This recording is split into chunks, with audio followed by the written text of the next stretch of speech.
Millionaire fell into the water and couldn't swim, but a homeless man saved him. Richard Thompson was at the peak of his business career when his life changed completely in a matter of seconds. The man who had built an empire from scratch and was respected throughout the state of New York never imagined that a simple misstep would not only alter his life, but also reveal secrets buried for over 20 years. It happened on a Tuesday morning during an urgent call about the purchase of a new factory. Richard was walking hurriedly along the edge of the Central Park Reservoir. The deal was worth millions, and he couldn't afford to miss this opportunity.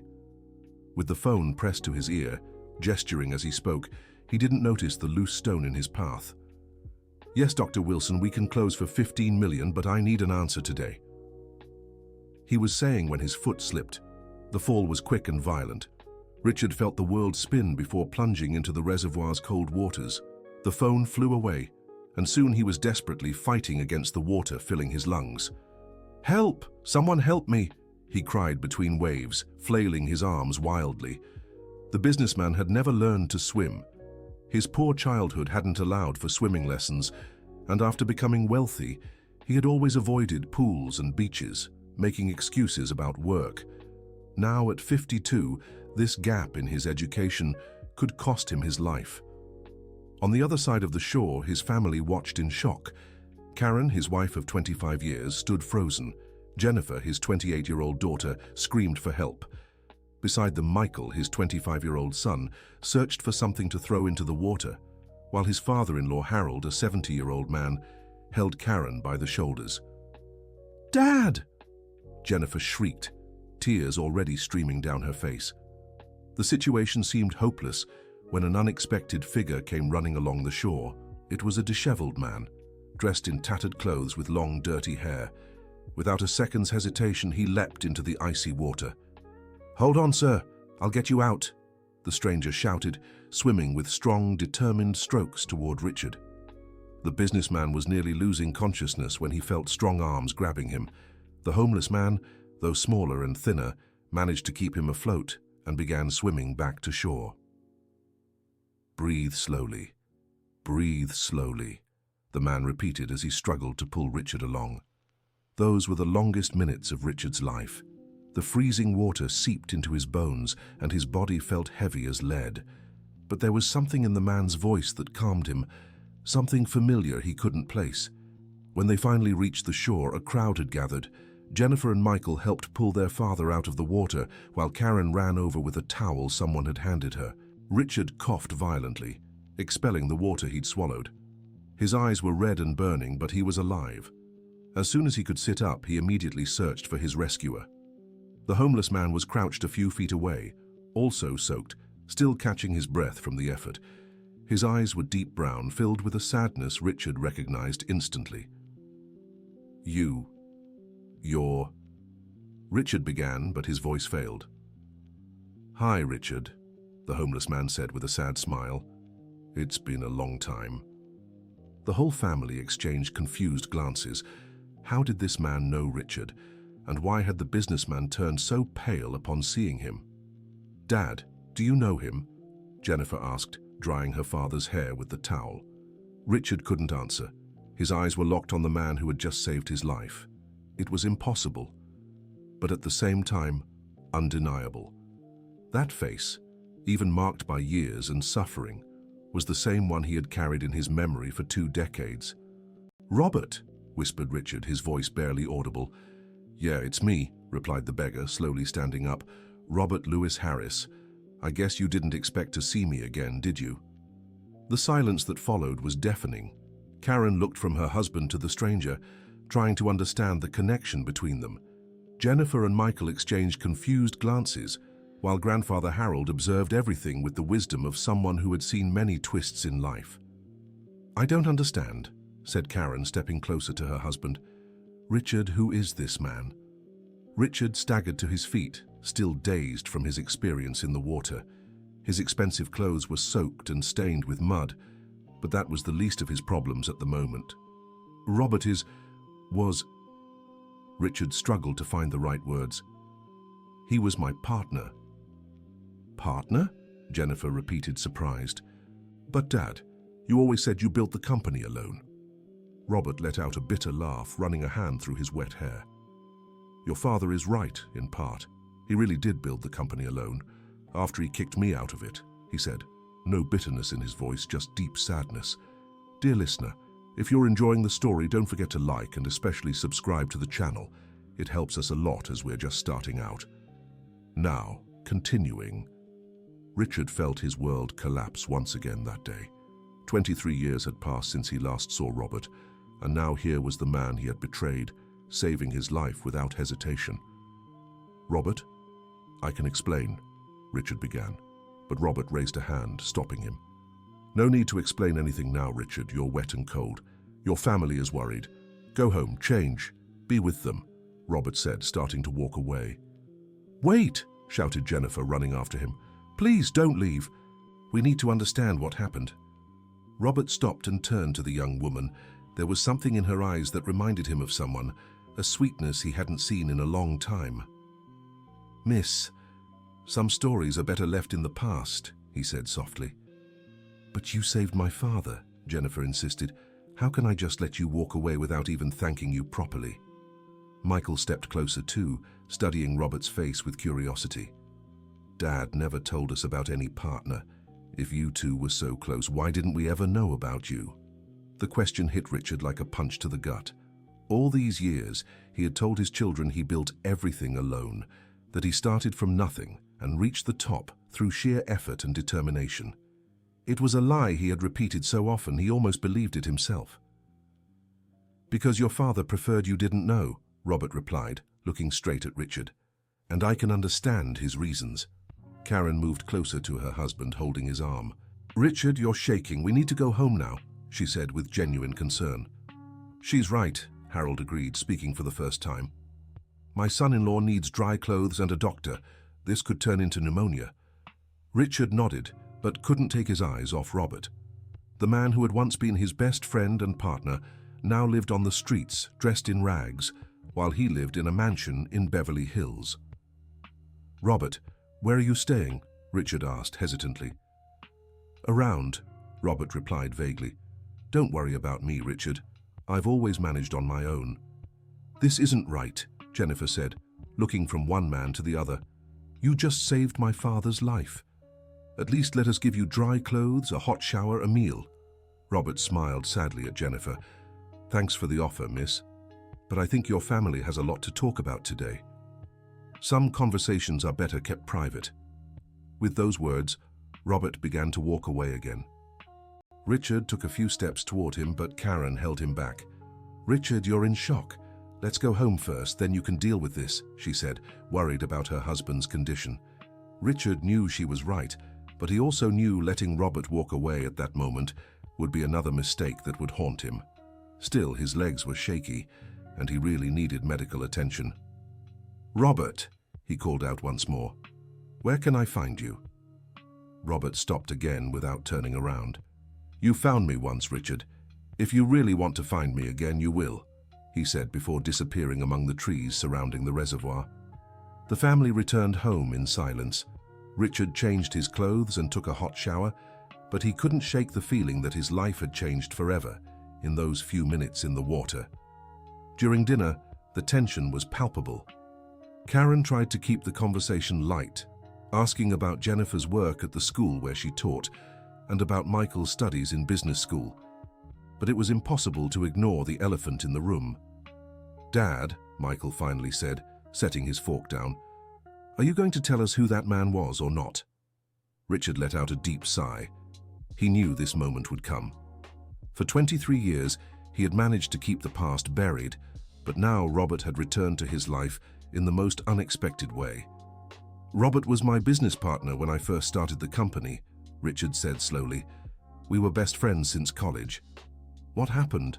Jennifer asked, her eyes filled with curiosity and concern. We disagreed about the direction of the company. It was a difficult split. Richard tried to summarize decades of pain in just a few words. Difficult how? Michael pressed. He said you kicked him out of the company.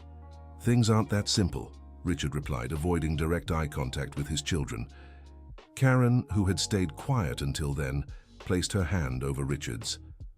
"Honey, I've known you for 25 years. I can tell when you're hiding something. Your children deserve the truth, especially after what happened today." Richard looked around the table.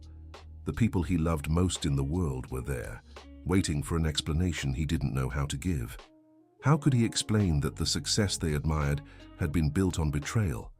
How could he tell them the man who raised them wasn't the hero they thought he was? "All right," he finally said, "but it's a long story and not a pretty one." Jennifer leaned forward, showing she was ready to hear everything. Michael did the same, while Karen squeezed her husband's hand in support. "Robert and I met in engineering school," Richard began. "He was smarter than me, more creative, more visionary. I was better with numbers and planning. We made the perfect team." He paused to take a sip of water, gathering his thoughts. "After graduation, we decided to start a civil engineering consulting firm. It was 1998, the country was growing, and there were plenty of opportunities. Robert had brilliant ideas, and I handled the administrative and financial side." "And it worked?" Jennifer asked. "It worked better than we ever imagined," Richard answered with a bitter smile.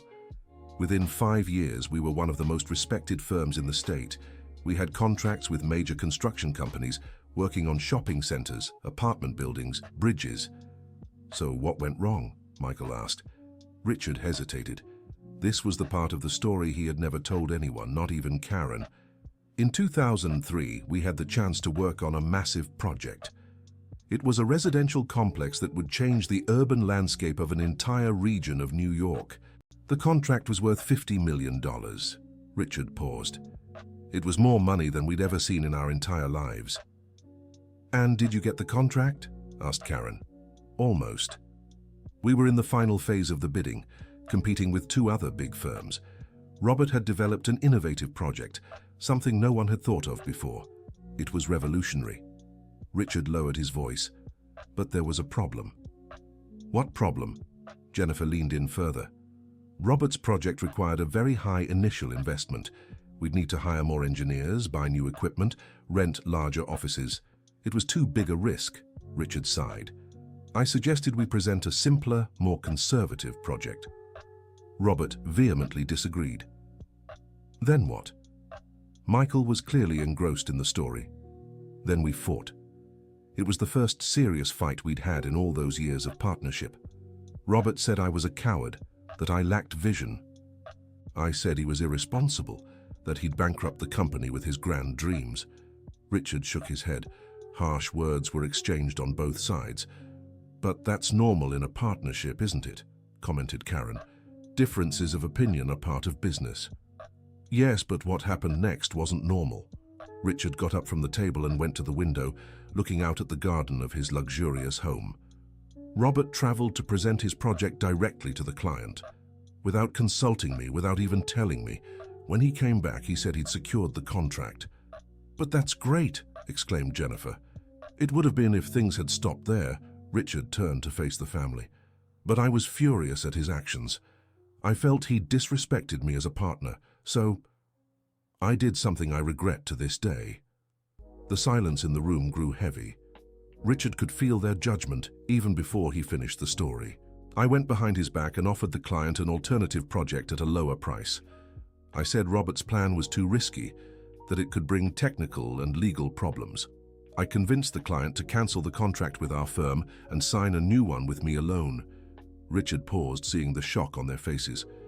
"By the time Robert found out, I'd already started my own company and taken the project with me." Jennifer covered her mouth, clearly horrified. "Dad, you stole your partner's project." "Technically, it wasn't theft. I had legal rights to the firm's projects as a partner. But morally..." Richard couldn't finish the sentence. "Richard," Karen whispered, her voice heavy with disappointment. "I know how it sounds. I know it was wrong. But back then I was blinded by anger and ambition. I thought Robert had betrayed me first by making decisions alone." Richard returned to the table but didn't sit. "When I confronted him, he said I'd destroyed not just our partnership, but our friendship. Said he never wanted to see me again." "And what happened to him after that?" asked Michael, his voice cold. "I don't know for sure. Heard he tried to go it alone, But without the resources and connections we'd built together, it was tough. His firm went under in 2 years. Richard bowed his head. After that, I lost track of him completely. Until now, said Jennifer quietly. Until now, Richard confirmed. The family sat in silence for several minutes, digesting the revelation. It was as if they'd discovered they only knew half of the person they loved. And our current company? Michael finally asked. Was it built on that stolen project? Richard nodded slowly. The success of that project gave me the credibility and capital to grow. Everything we have today started with those 50 million, Richard said, looking around the luxurious home they lived in. Including this house, the cars, your education. Jennifer abruptly stood up from the table. I need some fresh air, she said, heading to the garden. Michael followed her, leaving Richard alone with Karen and his father-in-law, Harold. 25 years of marriage, Karen said slowly.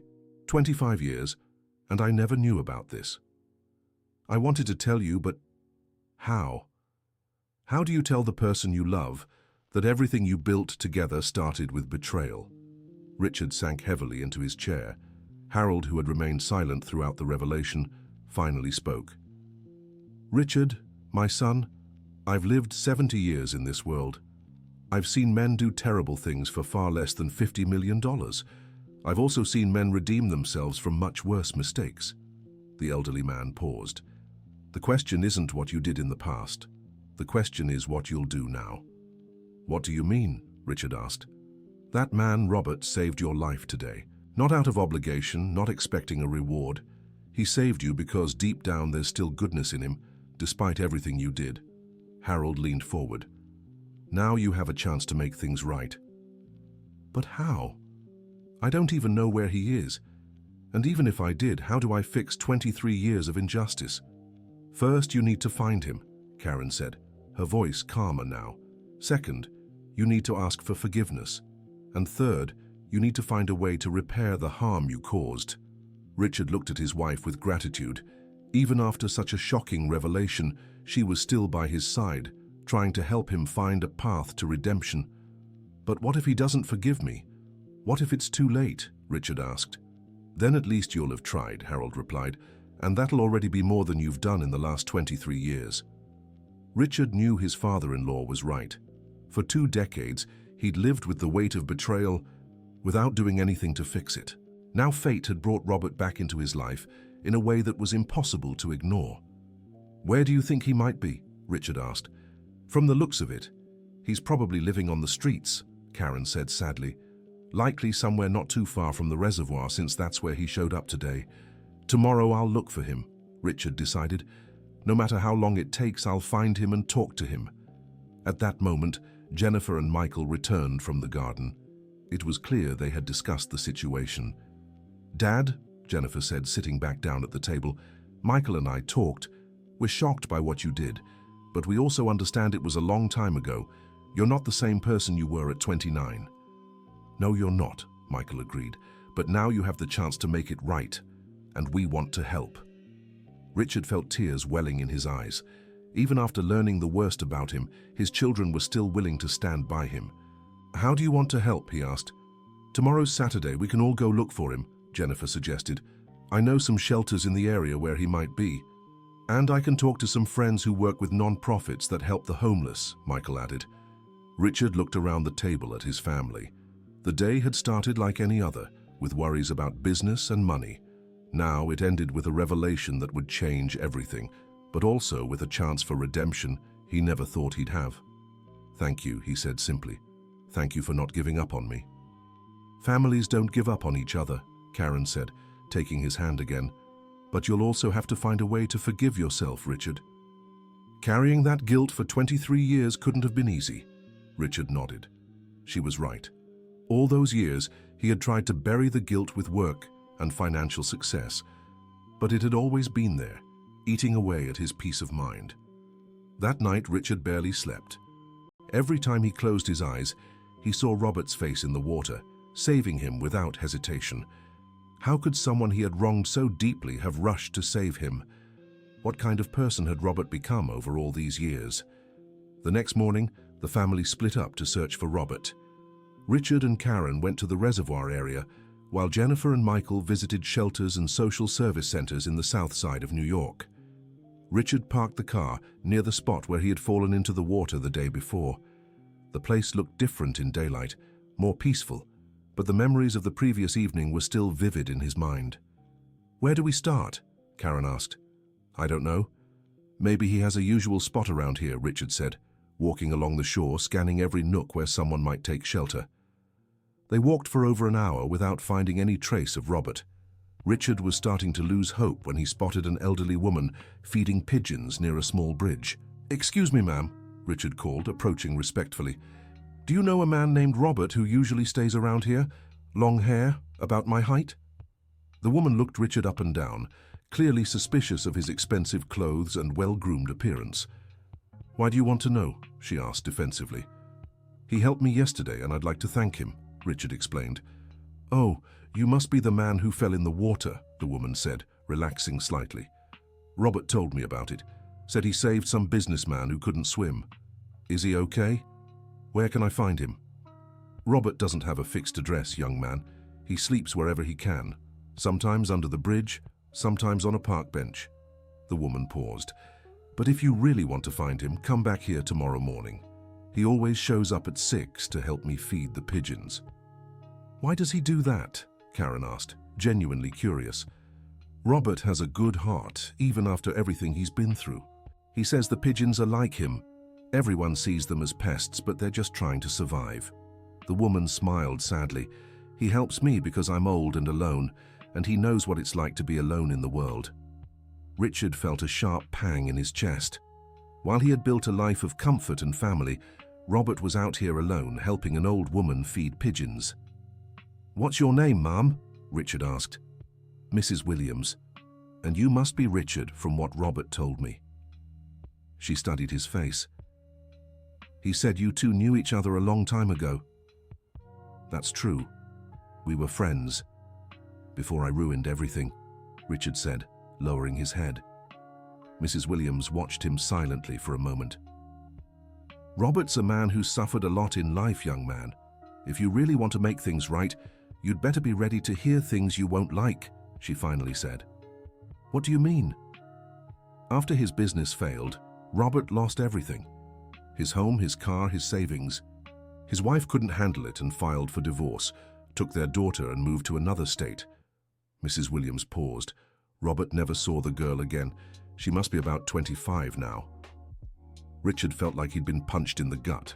Robert had a daughter and had lost the chance to watch her grow up because of the fallout from his betrayal.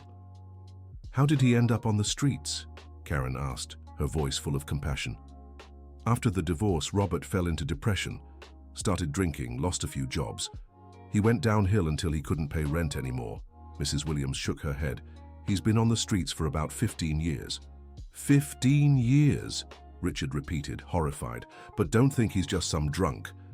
Robert stopped drinking 5 years ago, said he wanted to be sober in case his daughter ever decided to look for him." Mrs. Williams smiled. "He still hopes to see her again." Richard and Karen exchanged a meaningful glance. The magnitude of what Richard had caused was becoming clearer by the minute. "Mrs. Williams, tomorrow morning I'll be here at 6. Thank you for telling me all this," Richard said. "Just promise me one thing, young man. If you come here, come with honest intentions. Robert has suffered enough in his life." The elderly woman stared at him seriously. "I promise," Richard replied, and he truly meant it. On the way home, Richard and Karen stayed silent, each lost in their own thoughts.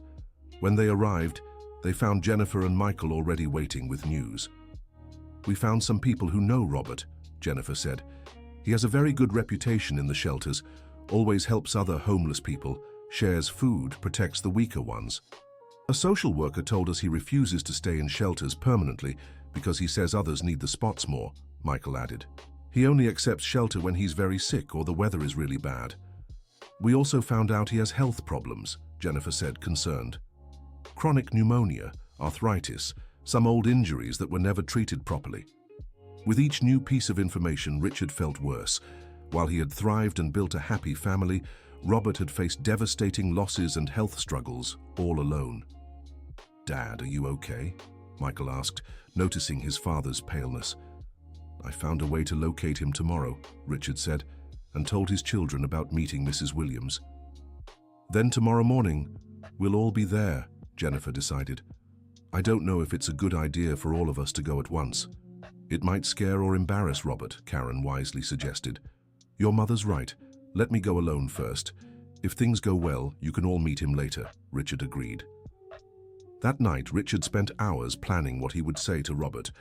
How do you ask forgiveness for ruining someone's life? How do you make amends for 23 years of suffering? There weren't enough words, but he had to try. The next morning, Richard arrived at the reservoir at 5:45. He was more nervous than he'd been in years. His hands trembled slightly as he waited. At 6 sharp, he saw Robert walking slowly toward the spot where Mrs. Williams waited. He carried a small bag, likely with scraps for the pigeons. "Good morning, Mrs. Williams," Robert greeted warmly, kissing the elderly woman's forehead. "Good morning, my dear. You have a visitor today," she said, pointing to Richard. Robert turned and saw Richard standing a few feet away. His expression showed no surprise, just weary resignation. "I figured you'd come," Robert said simply. "Can we talk?" Richard asked, stepping closer. "Of course. Mrs. Williams, you can start feeding the pigeons. I'll be back in a few minutes," Robert said, walking toward a nearby bench. The two men sat with some distance between them. Richard studied Robert more closely in the daylight. He was thinner than Richard remembered, with deep wrinkles around his eyes and visible scars on his arms. His clothes were clean, but clearly well worn. "Robert, I need to ask for your forgiveness," Richard began. "Richard, if you came here to make yourself feel better, you can leave now," said Robert calmly. "I don't hold a grudge against you. I've learned that carrying anger only hurts the one who carries it." "It's not just that. I want to fix what I did. I want to make up for the damage I caused," Richard insisted. Robert let out a humorless laugh. "Fix it? Richard, do you know what happened to me after you destroyed our company?" "Mrs. Williams told me a few things." "Mrs. Williams doesn't even know half of it," Robert interrupted. "Do you really want to know? Do you want to hear everything?" Richard nodded, even though he knew he wasn't ready for what was coming. "After my company went under, I couldn't get work anymore. Everyone in the industry knew what had happened. Some saw me as a failure, others as untrustworthy.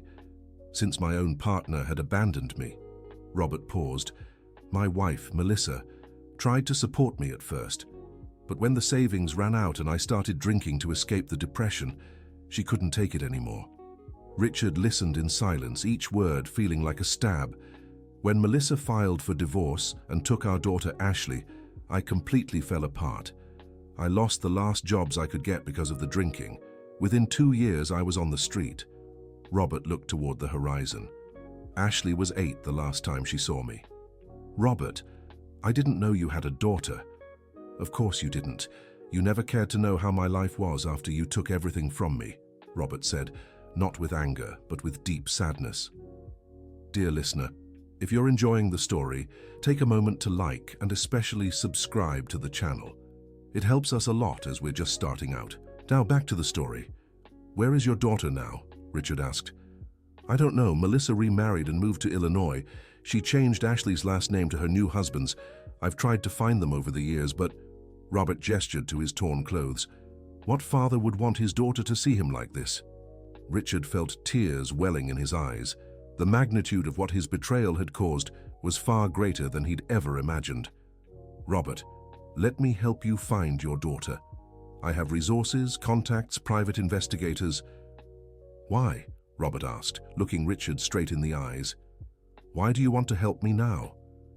"Because for 23 years, I've lived knowing I did the wrong thing. Because yesterday you saved my life without hesitation, even after everything I did. Because you deserve to have your family back." Richard paused. "And because I need to try to fix what I broke." Robert was silent for several minutes, watching Mrs. Williams feed the pigeons. "Richard, I've learned one thing in my 15 years on the street. People don't really change. They only show who they've always been when they're tested," he said finally. "Yesterday, when I saw you drowning, I didn't think about revenge. I didn't think about what you did to me. I just saw a human being in danger. And that makes you a better man than I ever was, Richard admitted. It's not about being better or worse. It's about choosing who you want to be every day. Robert turned to Richard. The question is, who do you want to be from now on? I want to be someone who fixes his mistakes. I want to be the kind of person my family can respect. I want to be your friend again, if you'll let me, Richard said sincerely. Robert studied Richard's face for a long moment. All right, Richard, I'll accept your help. But on one condition, Robert said. Anything. I don't want your money. I don't want you to give me a house or a car or fancy clothes. If you really want to help me regain my dignity. Give me a chance to work to earn my own living again. Robert stood up. And help me find my daughter. Richard also stood up, extending his hand to Robert. Deal, he said, and the two shook hands for the first time in 23 years. But there's one thing you need to understand, Richard, said Robert, not letting go of his former partner's hand. I forgive you for what you did, but forgiving doesn't mean forgetting, and earning back my trust will take time. I understand, and I'll prove I deserve a second chance, Richard promised. When Richard arrived home, he found the whole family waiting anxiously in the living room. Well, Jennifer asked as soon as he walked in. He accepted our help, Richard said, sitting on the couch with a sigh of relief. But it's going to be a long road. Richard told the family everything he had learned about Robert's life over the past 23 years. The silence that followed was heavy and thoughtful. Dad, what are you planning to do? Michael asked. First, I'll get him a job at our company. Nothing too high up, but something respectable where he can use his skills, Richard paused. Second, I'll hire detectives to find his daughter. And third, Karen asked. Third, I'll find a way to compensate him financially for the partnership I stole from him. Even if he doesn't want the money now, he deserves to have the choice. Richard looked around the room. This might mean we'll have to lower our standard of living. Dad, that's not a problem for us, Jennifer said immediately. Honestly, I'd feel bad continuing to live like this, knowing it was built on someone else's suffering. I agree, said Michael. And besides, maybe it'll be good for us to learn to appreciate the things that really matter. Karen walked over to her husband and hugged him. I'm proud of you, Richard. Not for what you did in the past, but for what you're choosing to do now. On Monday morning, Richard arrived at the office with a mission. He called his HR manager, Brian Miller, for an urgent meeting. Brian, I need you to arrange a position for a new employee, Richard said. Of course, Mr. Thompson, what kind of role? Brian asked, picking up his notepad. I want him to work in the projects department, directly with me. He has experience in civil engineering, but has been out of the field for a while. Richard chose his words carefully. No problem. When can he start? Actually, there's more. He's going through financial difficulties right now. He'll need an advance on his salary and maybe help with temporary housing, Richard said. Brian made a strange face. Mr. Thompson, that's quite unusual. Who is this person? A relative? Someone I've known for a long time who deserves a second chance. Richard stood up. Trust me on this, Brian. When you meet him, you'll understand. On Tuesday, Richard returned to the reservoir to meet Robert. This time he brought an envelope with some proposals. Good morning, Robert, he greeted, finding his friend helping Mrs. Williams with the pigeons. Good morning, Richard. You're right on time, Robert observed with a half smile. I have a few things to discuss with you, Richard said, showing the envelope. The two sat on the same bench as before, and Richard opened the envelope. First, I've created a position for you at my company. It's in the projects department, working directly with me. The starting salary is $8,000 a month. Richard handed Robert a paper. Robert looked at the document in surprise. Richard, this is very generous, but I haven't worked in engineering for over 15 years. I'm not even sure I remember how to draft a project, he said hesitantly. Engineering is in your blood, Robert, and I'll be there to help you get up to speed. Also, I hired a consulting firm to give you an intensive refresher course on software and new technologies. Richard handed over another paper. 2 weeks of training, all expenses paid. And second? Asked Robert, still processing the first offer. Second, I've already contacted 3 private investigation agencies. They'll start looking for Ashley immediately. Richard handed over business cards. No cost to you, obviously. Robert held the cards with trembling hands. Richard, this is too much. Why are you doing all this? Because it's the least I can do, Richard answered sincerely, and because I want you to have back what I took from you, your dignity, your job, your family. But what if Ashley doesn't want to see me? What if she hates me for disappearing from her life? Robert's voice was heavy with fear. Then at least you'll know where she is and how she's doing. And if she does want to see you, you'll be ready. You'll have a job, a home, a stable life to offer her. Richard placed a hand on Robert's shoulder. But first you need to take care of yourself. What do you mean? I mean you need medical attention. Mrs. Williams told me about your health problems. I scheduled an appointment with the best doctor I know for tomorrow. Richard handed over another paper. Full checkup, treatment for whatever you need. Robert looked at Richard with tears in his eyes. Why are you doing this? And don't tell me it's just guilt. There's more, isn't there? Richard took a deep breath. Last night I was looking at my family during dinner. My wife, my kids, my father-in-law. They all looked at me with love and respect, even after learning the worst about me. Richard paused.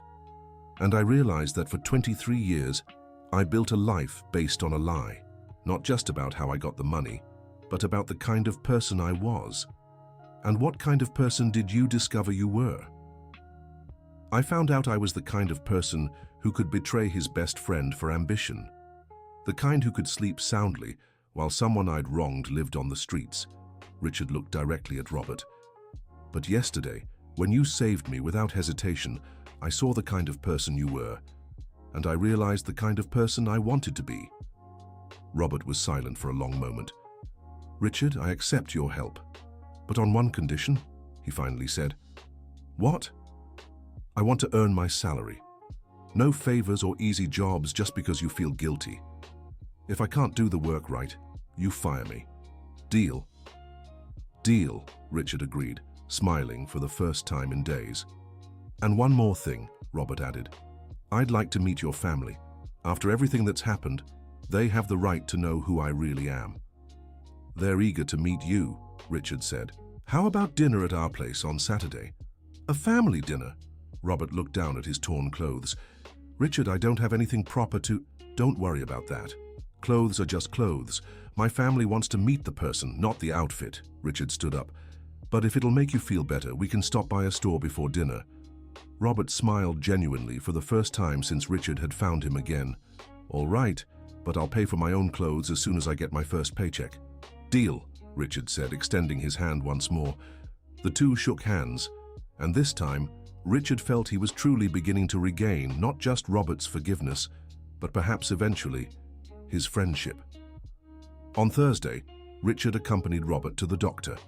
The tests revealed what they already suspected. Years of living on the streets had taken a heavy toll. Robert had chronic pneumonia, advanced arthritis, severe nutritional deficiency, and several other conditions that needed immediate treatment. You'll have to take very good care of yourself from now on, said Dr. Williams, handing him a list of medications and recommendations. With proper treatment and nutritious meals, most of these issues can be controlled or even reversed. How long will it take? Asked Robert. To feel significantly better, about 3 months for a full recovery, maybe a year, replied the doctor. On their way out of the office, Richard insisted on taking Robert to lunch at a restaurant. Richard, I don't feel comfortable in places like this, said Robert, glancing nervously around the elegant dining room. Robert, you're a trained civil engineer. You helped design buildings that changed the urban landscape of New York. You deserve to be anywhere you want to be, Richard said firmly. Over lunch, they reminisced about their college days and the early years of the company. It was strange yet comforting to see how certain memories remained intact, despite everything that had happened. Remember that time we stayed until 4 in the morning, reworking the mall design because we found a structural error in the calculations? Richard asked. How could I forget? You said you'd rather die than hand in a flawed project, Robert laughed. At the time, I thought you were being overly dramatic. Maybe I was, but that dedication made us the best. Richard paused. At least until I decided being the best wasn't enough, that I had to be the only one. Richard, stop blaming yourself. What's done is done. Now it's time to build something new, Robert said. And Richard realized his old friend had a wisdom born from suffering. On Friday, Richard took Robert to see the company. The reception was mixed. Some employees treated him with respect, while others were clearly uncomfortable with his still disheveled appearance, even after a fresh haircut and shave. "This will be your office," Richard said, opening the door to a small but well-equipped room next to his own. Robert stepped inside and looked around in awe. There was a new computer, a drafting table, shelves filled with updated technical manuals, and even a few plants to brighten the space. "Richard, this is too much," Robert whispered. "It's what you deserve," Richard corrected.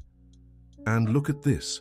He pointed to the wall, where a plaque read, "Robert Louis Harris, Senior Project Engineer." "Senior?" Robert questioned. "You have 25 years of experience, even if 15 of them were in other schools of life. That makes you senior," Richard explained. "Other schools of life," Robert repeated, smiling. "I like that phrase." Just then, Brian Miller appeared at the door. "Mr. Thompson, may I speak with you for a moment?" he asked, eyeing Robert curiously. "Of course, Brian, this is Robert Harris, our new senior engineer. Robert, this is Brian Miller, our HR manager," Richard introduced them. "Pleasure to meet you, Mr. Harris," Brian said, politely extending his hand. But Richard noticed the hesitation in his eyes. After Brian left, Richard realized he'd have to deal with some internal resistance. Not everyone would be quick to accept Robert, especially given his current appearance and the mystery surrounding his hiring. "Robert, I know it'll be tough at first. Some people might not treat you well until they get to know you better," Richard admitted honestly. "Richard, I spent 15 years on the streets. Believe me, I know how to handle people who judge me by my looks." Robert smiled. "The difference is, now I have the chance to prove them wrong." On Saturday, the Thompson family nervously awaited Robert's arrival for dinner. Karen had prepared a feast, Jennifer had arranged fresh flowers throughout the house, and Michael had chosen a soft playlist to play during the meal. "Dad, do you think he'll feel comfortable here?" asked Jennifer, adjusting the sofa cushions for the third time. "Jennifer, relax. Robert is a simple man, but he's not a stranger. He's family," said Richard, using a word that surprised even himself. When the doorbell rang at 7 o'clock, everyone fell silent for a moment. "I'll get it," said Richard, heading to the door. Robert stood outside, wearing clean but simple jeans, a light blue shirt, and new shoes. His hair was neatly cut, and his beard was trimmed. In his hands, he held a small bouquet of flowers. "For your wife," said Robert, handing the flowers to Richard. "And before you ask, yes, I bought them with my own money. I asked Brian for a small advance yesterday." Richard smiled, proud of the independence Robert was showing. "Please come in. Everyone's eager to meet you," said Richard, leading Robert inside. The family was gathered in the living room. When Robert entered, there was a moment of silence as they all studied one another. "Robert, this is my wife, Karen," Richard began the introductions. Karen stepped forward with a warm smile. "Robert, thank you so much for saving my husband," she said, accepting the flowers. "And thank you for giving me the chance to meet the man Richard should have been all these years." "The pleasure is mine, Mrs. Thompson.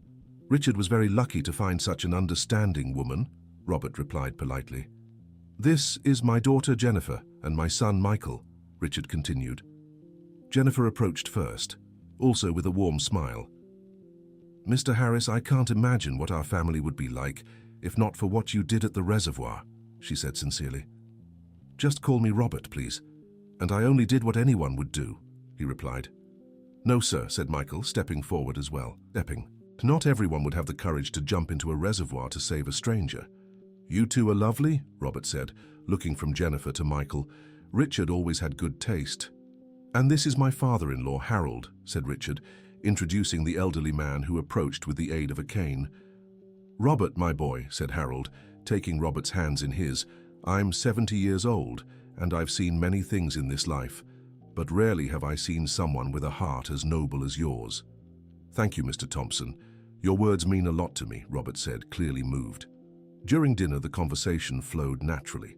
Robert shared college stories about Richard that made everyone laugh, and he also recounted some of his experiences from his years on the streets, opening the family's eyes to a reality they had never considered. "Robert, can I ask you a personal question?" Jennifer said during dessert. "Of course. How did you keep hope alive during all those difficult years?" Robert thought for a moment before answering. "Jennifer, I learned that hope isn't about believing things will get better. It's about believing you can endure whatever comes your way." He paused. "And I always knew that one day I'd see my daughter again. That certainty kept me alive in the darkest moments." "And now that you're looking for her, how do you feel?" Michael asked. "Terrified," Robert admitted honestly, "and at the same time more hopeful than I've been in years." After dinner, while Karen, Jennifer, and Harold tidied the kitchen, Richard, Michael, and Robert stepped out into the garden. "Robert," Michael said, "I want you to know how much I admire what you've done. Not just saving my father, but forgiving him too." "Michael, I didn't forgive your father for his benefit. I forgave for my own. Holding on to anger is like drinking poison and expecting the other person to die," Robert said as he sat on a park bench. "Besides, your father isn't the same man he was 23 years ago. Neither am I." "How can you be so sure?" asked Michael, genuinely curious. "Because the Richard from 23 years ago would never have come to find me after being saved. He would have sent money through a lawyer and moved on." Robert looked at Richard.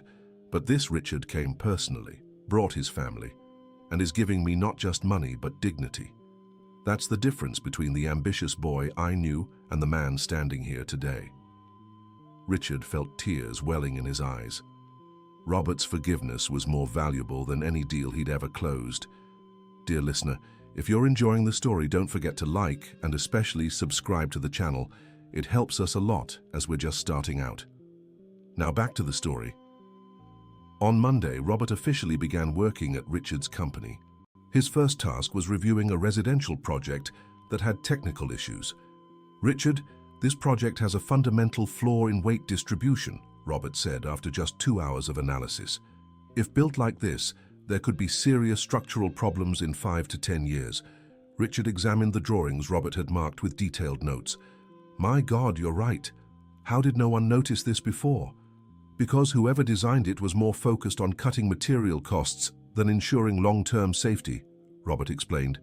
"Can I rework this section?" "Please do," Richard said, impressed by how quickly Robert had identified the issue.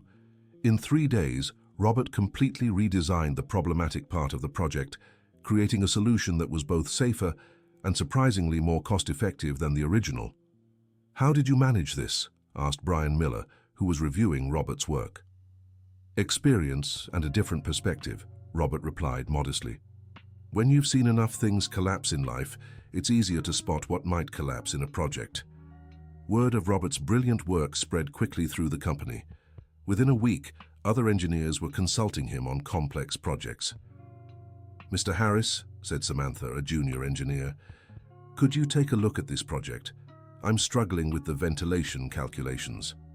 Robert spent the afternoon helping Samantha, not just solving the specific problem, but teaching the principles behind the solution. "Have you ever thought about teaching?" Samantha asked at the end of the day. "Why?" Robert asked, surprised. "Because you explain things in a way that makes everything click. I learned more today than in months of college," she said sincerely. Richard, who had been observing from a distance, approached. "Samantha's right, Robert. You have a gift for teaching," Richard said. "Have you considered leading some internal workshops for our team?" "Richard, I've barely returned to engineering. I'm not sure I'm qualified to teach others," Robert replied hesitantly. "Robert, you have something no degree can teach. Real-life experience. You know what happens when things go wrong because you've lived through it." Richard sat on Robert's desk. "That makes you a better teacher than any PhD." Meanwhile, the private investigators were making progress in the search for Ashley. On Friday, Richard received a call from one of them. "Mr. Thompson, we have good news. We've found Ashley Harris," the detective said over the phone. Richard's heart raced. "Where is she? How is she?" "She lives in Chicago, is married, and has a 3-year-old daughter. She works as a pediatrician at a public hospital," the detective informed. "Her current name is Ashley Mitchell." "And her mother?" "Melissa Mitchell passed away 2 years ago. Cancer," the detective said softly. Richard felt a chill in his stomach. Robert had lost not only the years with his daughter, but also the chance to reconcile with his ex-wife. Does Ashley know anything about her father? Richard asked. We discreetly spoke to neighbors and found out she believes her father died many years ago. Her mother told her that to protect her from the truth about him living on the streets, the detective explained. My God, Richard whispered. There's one more thing, Mr. Richard. Ashley looks a lot like her father, and according to our investigator, she volunteers in projects for the homeless. Apparently, she's always had a special sensitivity toward vulnerable people, the detective continued. Richard hung up with a heavy heart. How was he going to tell Robert that his daughter was alive and well, but believed he was dead? And how would Ashley react upon learning the father she thought she'd lost had been alive all these years? That afternoon, Richard called Robert into his office. Robert, I have news about Ashley, Richard said, closing the door. Robert's face lit up immediately. Is she okay? Where is she? Richard shared everything he had discovered. Robert listened in silence, his face shifting through a range of emotions. Joy at hearing Ashley was well and a doctor, sorrow at learning how Melissa had passed, and shock at finding out his daughter believed he was dead. She has a daughter, Robert whispered. I'm a grandfather. Yes, you are, Richard confirmed with a sad smile, and Melissa is gone. Robert lowered his head. I never got the chance to ask for her forgiveness either. Robert, you can't change the past, but you can build a future with Ashley if she's willing, Richard said gently. But how? How do I approach someone who thinks I've been dead for years? How do I explain that I was alive all this time but never tried to find her? Robert was clearly distraught. We'll find a way, but first you need to decide if you really want to do this. Contacting Ashley will shake up her life too. She could react well or very badly. Richard paused. There are no guarantees. Robert stayed silent for several minutes, staring out the office window. Richard, for 15 years, the only thing that kept me sane was the hope of seeing my daughter again. Now that I know where she is, how can I not try? Even if she rejects me, at least I'll know I did everything I could. Then let's plan this carefully, Richard said. We can't just show up at her door and say, surprise, your father isn't dead. What do you suggest? I suggest we hire someone to approach her naturally, maybe through her volunteer work. Someone who can gauge how she'd react to the news before we reveal the truth, Richard explained. Are you saying we should lie to her? No, I'm saying we should prepare the ground. We need to find out how she feels about her father, whether she'd even want to know the truth if he were alive. Richard leaned forward. Robert, you have a unique chance here. Let's not waste it by rushing. Robert nodded slowly. You're right, 23 years apart deserve more than an impulsive approach. Let's do this right. In the following weeks, Richard hired a psychologist specializing in family reunification to help plan the approach. He also brought in a social worker with connections at the hospital where Ashley worked. Meanwhile, Robert was settling in well at the company. His simple but comfortable apartment was becoming a home. He had bought some basic furniture, hung a few pictures on the walls, and even adopted a stray cat he found injured near the reservoir. What are you going to name him? Jennifer asked during a visit to Robert's apartment. Hope, said Robert, stroking the now fully recovered cat. Because when I found him hurt and abandoned, I saw a little of myself. And now he's doing well. He has a home. He has love. And he has you, Jennifer added. Robert, can I ask you something personal? Of course. Don't you ever feel lonely? I mean, after years of living with others on the streets, isn't it strange to be alone in an apartment? Robert thought about the question. You know, Jennifer, there's a difference between being alone and being lonely. On the streets, I was rarely physically alone, but I felt deeply lonely because I didn't have real, meaningful connections with people. He paused. Now, even though I live alone, I have meaningful work, real friendships, your family. I don't feel lonely. And the hope of finding Ashley again. That hope fills me with purpose every day, said Robert, his eyes shining. Every morning I wake up thinking today could be the day I finally see her again. A month later, the social worker Richard had hired made contact. Mr. Thompson, I've secured a volunteer position in the same project Ashley is part of, she reported over the phone. It's a medical assistance program for the homeless. Perfect. And how is she reacting to conversations about family? It's interesting. She rarely talks about her father, but when she does, it's always with sadness and longing. She said she wished she'd had the chance to know him better. The social worker paused. And there's something else. She carries a photo of him in her wallet. Richard's heart tightened. A photo? An old one, of him when he was young. She said it's all she has of him, that her mother kept this single photo all these years. The social worker continued. Mr. Thompson, may I offer my professional opinion? Please. Ashley has a clear emotional void related to her father's absence. I believe if approached carefully, she would react positively to learning he's alive, she said. But the revelation should be gradual and in a safe environment. Richard immediately called Robert into his office. Robert, can you come to my office? I have news about Ashley. When Robert arrived, Richard shared everything he'd learned. Robert sank heavily into a chair, visibly emotional. She has a photo of me, Robert repeated, his voice breaking. Robert, I think it's time we planned the reunion, said Richard. How? The social worker suggests we create a situation where Ashley gradually discovers the truth, maybe through a story about a homeless man searching for his daughter. Richard leaned forward. Would you be willing to attend one of the project meetings where she volunteers, as a formerly homeless man reintegrating into society? Robert thought for a moment. Richard, what if she recognizes me? We look very alike, from what you've said. Then it'll be even more natural when the truth comes out, Richard smiled. Robert, are you ready for this? Robert stood and walked to the window, gazing at the city he'd helped build decades ago. Richard, I've been ready for 23 years, he said finally. The meeting was scheduled for the following Thursday at a community center in Chicago. Richard decided to accompany Robert, both for moral support and to help with the logistics of the plan. On Tuesday, they traveled to Chicago. Richard booked rooms at a modest hotel, not wanting to draw unnecessary attention. Robert, are you nervous? Asked Richard as they dined at the hotel restaurant. Terrified might be a more fitting word, admitted Robert. What if she hates me for abandoning her? What if she can't forgive me the way you did? Robert, Ashley is your daughter. She has your blood, your heart. If she has even half the kindness you do, she'll understand. Richard paused. And if she doesn't right away, you'll have time to earn back her love. What if she's happy without me? What if my presence only complicates her life? Then you'll let her decide how much contact she wants with you.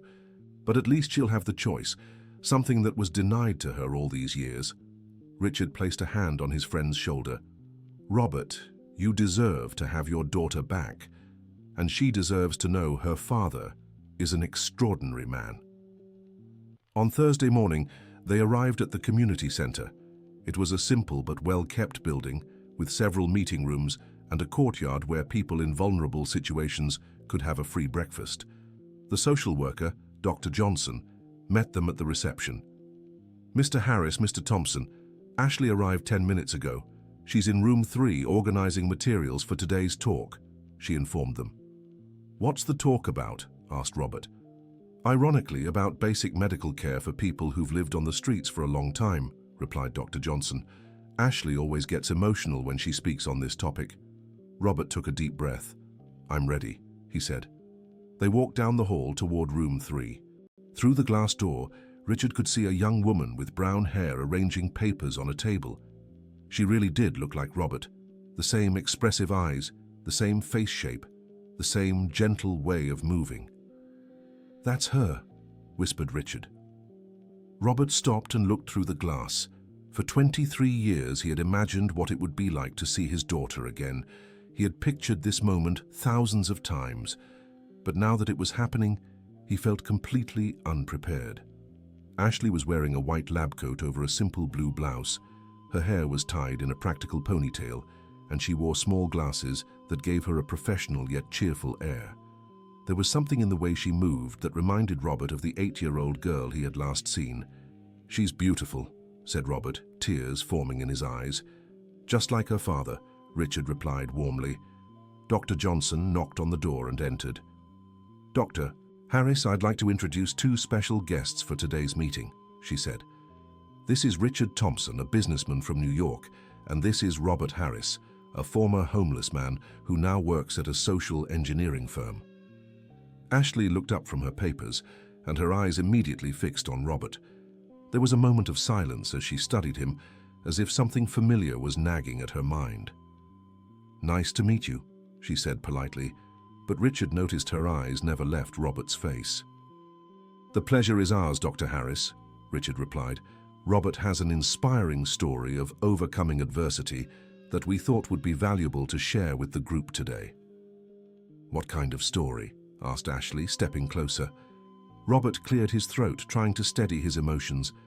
"Well, Doctor, it's a story about loss, redemption, and the hope of reconnecting with the people we love," he said, his voice trembling. Ashley tilted her head, studying Robert's face more intently. "I'm sorry, but you seem familiar.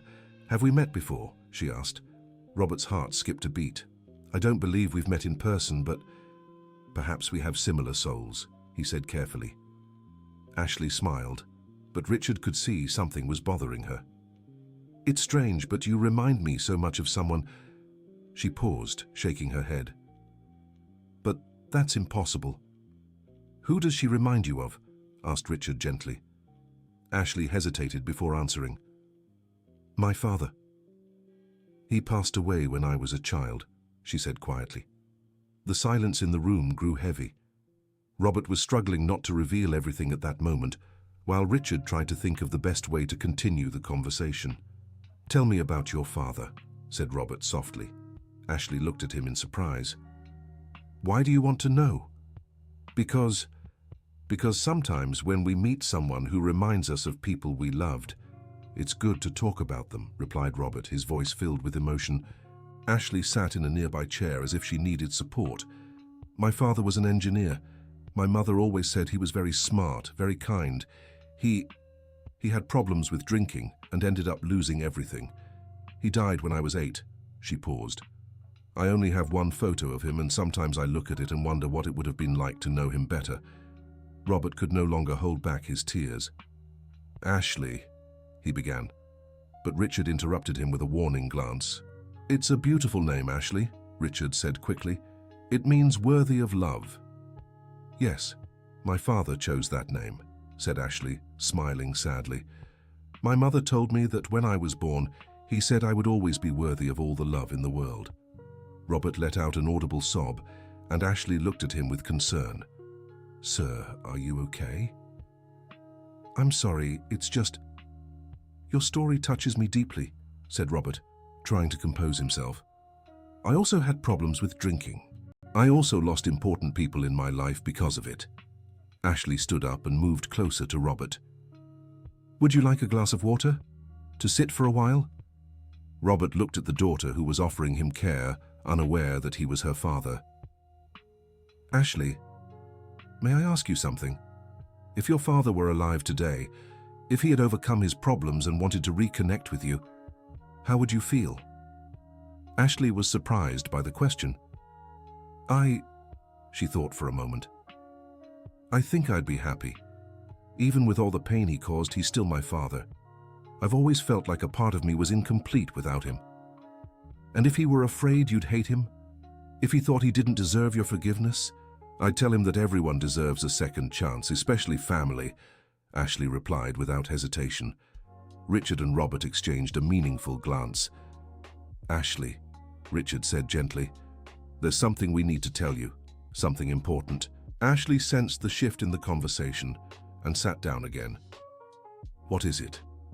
"First, I want you to know that everything we're about to say is true, and we can prove every word," Richard began. "You're scaring me," said Ashley, looking from Richard to Robert. Robert stood up and slowly approached her. "Ashley, my name is Robert Louis Harris. I'm a civil engineer. 23 years ago, I lost my company, my home, and my family because of personal problems and drinking." He paused, his voice trembling. "My ex-wife's name was Melissa, and we had a beautiful daughter named Ashley." Ashley turned pale, staring at Robert. "What are you saying?" "I'm saying you're not an orphan, Ashley. Your father didn't die. Your father is here, right in front of you, and he's been searching for you for 23 years, said Robert, tears streaming down his face. Ashley brought her hands to her mouth in shock. That's impossible. My mother told me you had died. Your mother said that to protect you. I was living on the streets, Ashley. Melissa didn't want you to see me in that state. Robert knelt before her. But I never stopped loving you. Not a single day went by without me thinking of you. Ashley began to tremble, trying to process the information. Prove it, she finally said. If you're really my father, prove it. Robert took out his wallet and pulled out a small, worn photo. It was the same picture Ashley carried in her wallet, except this one showed the two of them together, a young man holding a little girl. Ashley took out her own photo and compared the two. They were clearly parts of the same photograph, cut in half. My God, Ashley whispered. It's true. Ashley, I know this is a lot to process. I know you must be angry, confused, hurt, Robert said gently. I don't expect your forgiveness right away. I just wanted you to know that I'm alive, that I'm okay now, and that not a single day has passed without me loving you. Ashley looked at the photo, then at Robert, then at Richard. How did you find me? Richard helped me. He hired detectives, social workers. Robert gestured toward Richard. He's been like a brother to me. And who are you? Ashley asked Richard, still trying to make sense of the situation. I'm someone who owes your father a great deal, Richard said simply, and someone who wanted to help him find what mattered most in his life. Ashley stood abruptly and began pacing the room. I need air. This is too much, she said, heading for the door. Ashley, please, Robert called. She stopped at the door and turned. I need time to process this. Can you give me a number where I can reach you? Richard handed her his business card. We're staying at the Midtown Hotel. We'll be in town as long as you need us, he said. Ashley took the card and looked at Robert one last time. 23 years, she said quietly. 23 years I believed you were dead. And 23 years I lived as if I were dead, Robert replied. Until yesterday, when I found out where you were and the incredible person you've become. Ashley smiled sadly. I'll call, but I need time. Take all the time you need, Robert promised. After Ashley left, Robert collapsed into a chair. How did it go? Richard asked. It was better than I expected and worse at the same time, Robert said. She didn't hate me, but she didn't embrace me either. Robert, she just found out the father she thought had been dead for 23 years is alive. That shakes the foundation of everything she believed about her own life, Richard said, sitting beside his friend. The fact that she asked for your number instead of running out is already a miracle. Do you think she'll call? I'm sure she will. You saw how she looked at you. There was love there even through the shock and confusion, Richard smiled. She's your daughter, Robert. She has your heart. They returned to the hotel and spent the rest of the day waiting. Robert couldn't focus on anything, checking his phone every few minutes. At dinner time, the phone finally rang. Hello? Robert answered nervously. Dad, said a hesitant voice on the other end. Robert's heart stopped. It was the first time in 23 years he'd heard Ashley call him Dad. Yes, my girl, it's me, he replied, his voice thick. Can we meet tomorrow? To talk more? Of course. Anywhere you want. Any time you want. How about the city park? Noon? Ashley suggested. Perfect. I'll be there. Dad. Ashley hesitated. Bring pictures. If you have any from when I was little, I want to see them. I don't have many, but the ones I do have are always with me, Robert said, touching his wallet where he kept 2 worn photos of Ashley as a child. See you tomorrow then. See you tomorrow, my girl. When Robert hung up, he was crying and smiling at the same time. She called me Dad, Richard. She called me Dad. The next day, Robert arrived at the park half an hour early.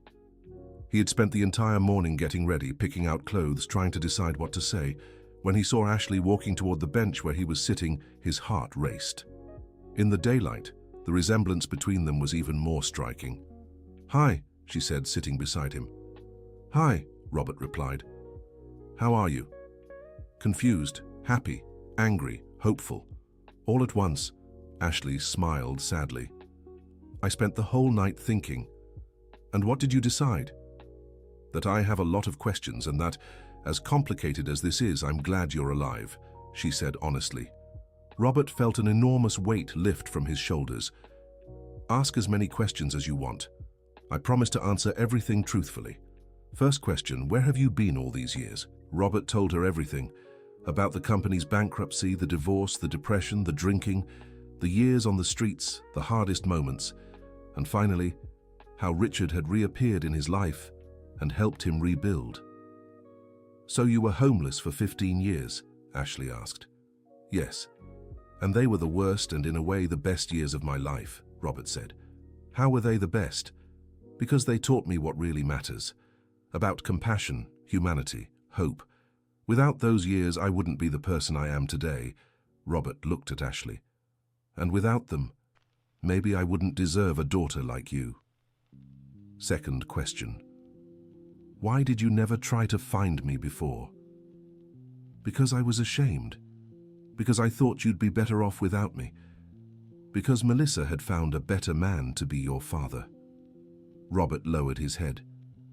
And because I was too drunk and depressed to be the father you deserved. Third question, did you stop drinking? 5 years ago. The day I decided that if you ever chose to look for me, I wanted to be sober to welcome you, Robert said. Ashley was silent for a few minutes, processing everything. Fourth question, do you really want to be part of my life now? More than anything in the world, Robert answered without hesitation, but only if you want me to be. And the fifth question, do you want to meet your granddaughter? Robert was speechless for a moment. Of course, if you think she should meet me. Her name is Emily, she's 3 and looks just like I did at that age. Ashley smiled for the first time since sitting down. And I'd like her to know her grandfather. Robert began to cry again. Ashley, I know it'll take time to build a relationship. I know you must have hurts and questions that may never be fully answered, he said. But I promise, if you give me this chance, I'll spend the rest of my life trying to be the father you deserve. And I promise to try to give you that chance, Ashley replied, taking her father's hand for the first time in 23 years. They spent the rest of the afternoon talking. Ashley told him about her life, her studies, her job, her marriage to a fellow doctor named David, and little Emily. Robert talked about his work at Richard's company, how he'd readjusted to normal life, and his plans for the future. Dad, Ashley said as the sun began to set, can I ask one more question? As many as you want. Would you like to have dinner with us tonight? David and Emily are home, and I'd like them to meet you. Robert was too emotional to answer for a moment. Are you sure? Isn't it too soon? Dad, we've already lost 23 years. I don't want to lose another day, Ashley said, standing up. Besides, Emily's at that age where she asks about grandfathers. Now she'll have a real one to meet. On the way to Ashley's house, Robert was extremely nervous. What if your husband doesn't like me? What if Emily gets scared? Well, he asked. David's a doctor too. He understands about second chances and healing. And Emily likes everyone. Ashley stopped in front of a small but well-kept house. This is our home. When they entered, a young man with dark hair came to greet them, carrying a little girl with curly hair. David, Emily, I want you to meet someone very special, said Ashley, taking a deep breath. This is my father, Robert. David looked from Ashley to Robert in surprise, but quickly extended his hand. Robert, it's a pleasure to meet you. Ashley told me about you this morning. Welcome to our family, he said sincerely. Thank you for having me in your home, Robert replied, shaking David's hand. Emily studied Robert curiously. Mummy, who is he? The little girl asked. Emily, this is Grandpa Robert, Mummy's daddy, Ashley explained gently. Emily examined Robert's face for a moment, then broke into a wide smile. Hi, Grandpa. Do you want to see my drawings? Robert felt his heart melt completely. I'd love to see your drawings, Emily. During dinner, Robert watched in awe at the family his daughter had built. David was clearly a good man who loved Ashley and Emily deeply. Emily was a bright and affectionate child, full of curiosity about the world, and Ashley had grown into a strong, compassionate and wise woman, just as he had always dreamed she would be. "Grandpa, do you live far away?" Emily asked as she showed him her drawings. "I live in New York, Emily, but I'll visit you as often as I can," Robert promised. "Can we visit you too?" the little girl asked. Robert glanced at Ashley, who nodded with a smile. "Of course you can, I'd love that." Later, when Emily was asleep and the adults talked in the living room, David asked a direct question. "Robert, Ashley told me a little about your past. I know you've been through some very tough times. How can we be sure you won't disappear from her life again?" It was a fair question, and Robert answered honestly. "David, I can't promise I'll never face hardships again, but I can promise I'll never run from them again. I've learned that running from problems only makes them worse." He looked at Ashley. "And now I have the two most important things in the world to fight for, my daughter and my granddaughter." "And you have our family too," Ashley added. "David and I talked today. We want you to be part of Emily's life. She deserves to know the grandfather she has." "And you have all the support you need from us," David said. "I know what it's like to rebuild after hitting rock bottom. I did it once with painkiller addiction during my medical residency." Robert looked at David with newfound respect. "Then you understand." "I do. And I know that those who manage to rise after falling so low become stronger than ever," David said with a smile. "Besides, any man who raised a daughter like Ashley must have a lot to teach." When it was time for Robert to return to the hotel, Ashley walked him to the door. "Dad, thank you for having the courage to reach out to me," she said. "Thank you for having the courage to accept me," Robert replied. "When are you going back to New York?" "Tomorrow, but I'll come back next weekend if you'd like." "We'd love that. And Dad," Ashley hesitated, "I'd like to meet your new family too. Richard and his children, they sound like special people." "They are. And they'll be happy to meet you." Robert hugged his daughter. "Ashley, I love you. I always have, even when I was lost." "I love you too, Dad. And now that I've found you again, I won't let you get lost anymore." The next morning, Richard and Robert drove back to New York. The trip was quiet at first, each lost in their own thoughts. "How do you feel?" Richard finally asked. "Like I've been born again," Robert answered. "Richard, I don't know how to thank you for everything you've done for me." "You've already thanked me. You gave me the chance to be the person I should have been 23 years ago," Richard smiled. "And now we both have families we can be proud of." "Speaking of family, Ashley wants to meet you all. Can I bring her to New York next weekend?" "Karen will be over the moon. She's already planning a welcome party," Richard laughed. When they arrived in New York, Richard took Robert straight to his house where the family was eagerly waiting to hear about the reunion. "So?" Jennifer asked as soon as they walked in. Robert told the whole story, from the moment he first saw Ashley to their goodbye that morning. When he finished, there were tears of joy in everyone's eyes. "Robert, I'm so happy for you," Karen said, hugging him, "and I can't wait to meet Ashley and Emily." "They're coming next weekend," Robert said. "Ashley wants to meet the family who took me in. Then we'll prepare the best welcome ever," Jennifer declared. "And I'll make sure to be here," Harold added. "I want to meet the young woman who brought the light back to Robert's eyes." That night, as they dined together, Richard looked around the table and realized how completely his life had changed since that morning at the reservoir. He hadn't just regained a friend, he'd found a way to redeem himself and become a better person. "Richard," Robert said, "I have a proposal for you." "What is it?" "How about we become partners again, officially this time?" Robert smiled. "I have some ideas for social projects we could work on together." Richard was moved by the offer. "You'd forgive me enough to be my partner again?" "Richard, forgiveness means giving a second chance. And this time, we're both better men than we were before." Robert extended his hand. "Partners?" "Partners," Richard agreed, shaking his friend's hand. "But this time with a contract that makes it very clear neither of us can make decisions without consulting the other," Robert joked. Everyone laughed, and Richard realized he had finally found the balance between success and integrity that he'd lost so many years ago. The following weekend, Ashley, David, and Emily arrived in New York. The welcome was even warmer than Robert had expected. Jennifer and Ashley connected immediately, discovering they had much in common. Michael and David spent hours talking about medicine and engineering, and Emily won everyone's hearts, especially Harold's, who was charmed by the little girl's energy. "Grandpa Harold, are you very old?" Emily asked with the honesty only children have. "Very old, my dear, but that means I have lots of stories to tell," Harold replied, laughing. "Can you tell one now?" "Of course. Once upon a time there was a man who thought he'd lost everything in life." And Harold began telling the story of Robert and Richard, adapted for a child, as everyone listened with smiles on their faces. During dinner, Ashley made an emotional toast. "I want to thank this family for taking care of my father when I couldn't.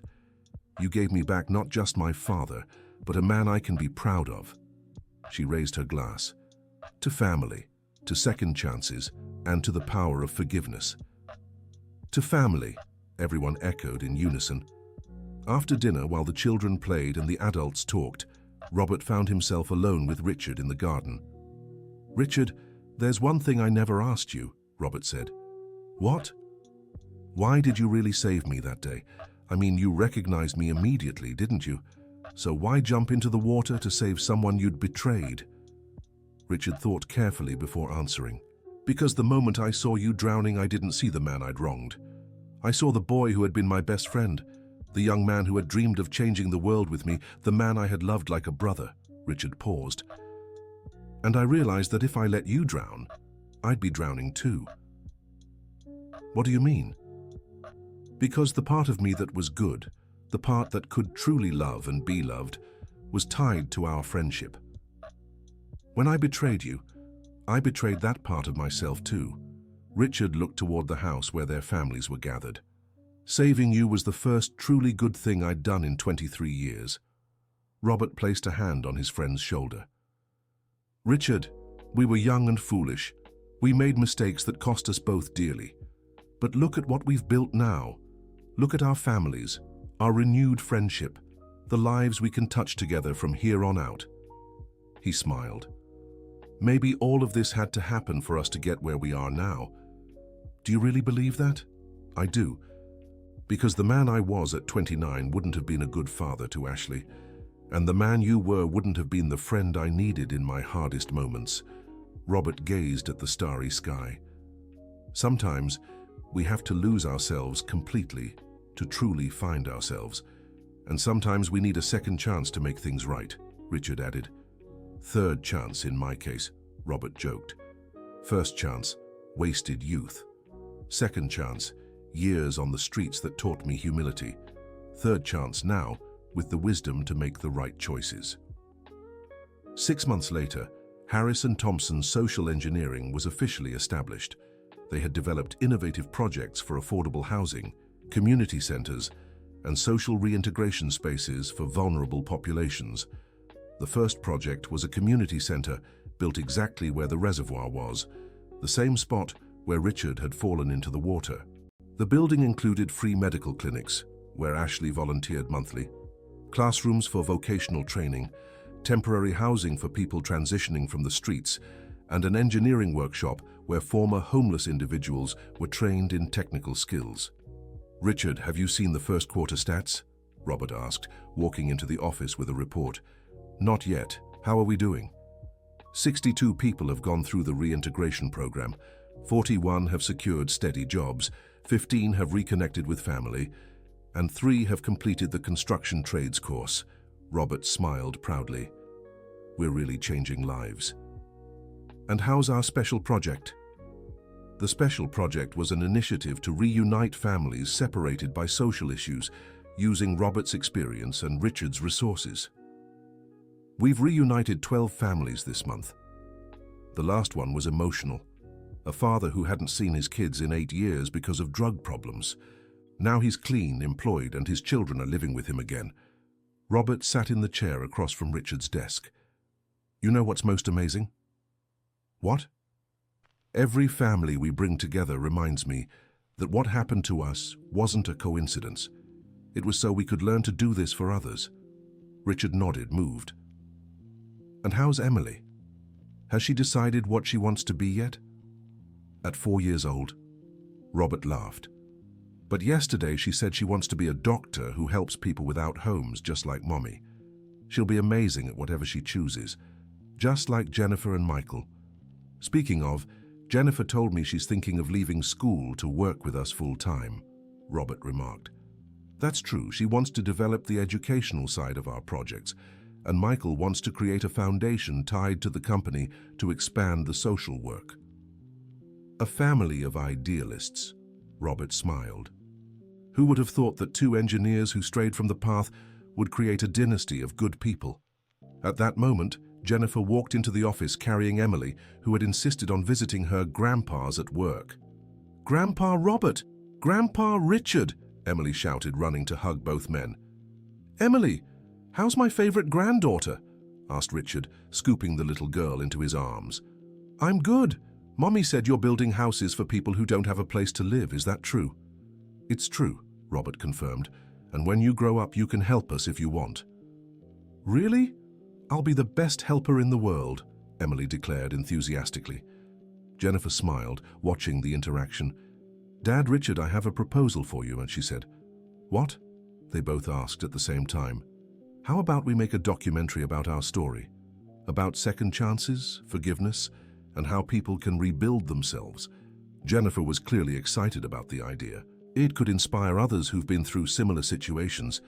Richard and Robert exchanged glances. "It's an interesting idea," Richard said, "but will people even believe this story is real?" "Dad, sometimes reality is more incredible than fiction," Jennifer replied, "and our story proves it's never too late to do the right thing." "I'm in," Robert said. "If our experience can help other parents reconnect with their children, other friends forgive each other, or other people believe in second chances, then it's worth sharing." "Then let's do it," Richard decided. "And we'll donate all the documentary's proceeds to the Family Reunification Fund." Emily, who had listened to the whole conversation with the seriousness of an adult, raised her little hand. "Can I be in the movie too?" "Of course you can, sweetheart," Robert said, lifting his granddaughter into his arms. "You're an important part of this story." "Yay, I'm going to be a famous actress," Emily cheered. Everyone laughed, and Richard realized that moment perfectly captured what their lives had become, full of joy, love, purpose, and hope. A year later, the documentary Waters of Redemption won awards at several film festivals and inspired similar programs in other cities across the US. Richard and Robert became sought-after speakers at conferences on corporate social responsibility and family reunification. But for them, the greatest reward remained their family Sundays, when both families gathered for lunch at Richard's house. At these gatherings, Harold told stories to Emily, Jennifer and Michael planned new social projects, Ashley and David shared interesting medical cases, Karen cooked for everyone with joy, and Richard and Robert simply watched, grateful for the second chance life had given them. "Richard," Robert said during one of these lunches, "do you ever regret looking for me after the accident?" "Never." "And you ever regret forgiving me?" "Never. You know why?" "Why?" "Because holding on to resentment would be like continuing to drown, even after being saved." Robert smiled, watching Emily play in the garden with the whole family gathered around. "And I have too much to live for to stay stuck in the past." Richard looked around the table, seeing all the people he loved together thanks to a chain of events that had started with his stumble on an ordinary Tuesday morning. "You know what's funny, Robert?" "What?" "For 23 years, I thought my greatest success was landing that $50 million contract." Richard paused, gazing at his family. "Now I know my greatest success was falling into that reservoir." "Why do you say that?" "Because if I hadn't fallen, if you hadn't saved me, I'd have kept living a life built on a lie. I'd have been a rich man, but empty inside." Richard looked at his friend. "You saved me from much more than a reservoir, Robert. You saved me from myself. And you saved me too, Richard. You gave me back my dignity, my family, my reason to live." Robert raised his glass of juice. "To our mutual drowning and rescue." "To the power of second chances," toasted Richard. "And to the love that never dies, even when we think we've lost everything," added Ashley, who had overheard the conversation. "To the family we choose, and the family we find again," said Karen. "To the future we build together," finished Jennifer. Everyone raised their glasses, And in that moment, Richard knew with certainty that he had found something far more valuable than any fortune.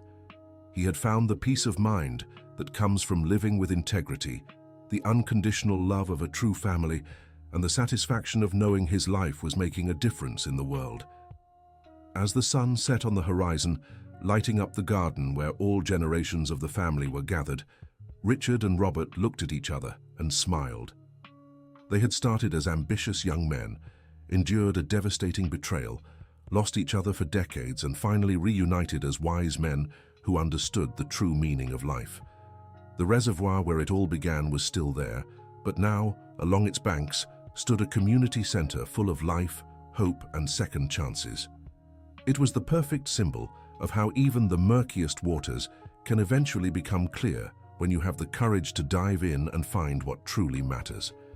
And so, two lives that had crossed in youth, parted in bitterness, and reunited in redemption continued sailing together through the waters of life, knowing that no matter what storms might come, they would always have each other to help keep their boats afloat.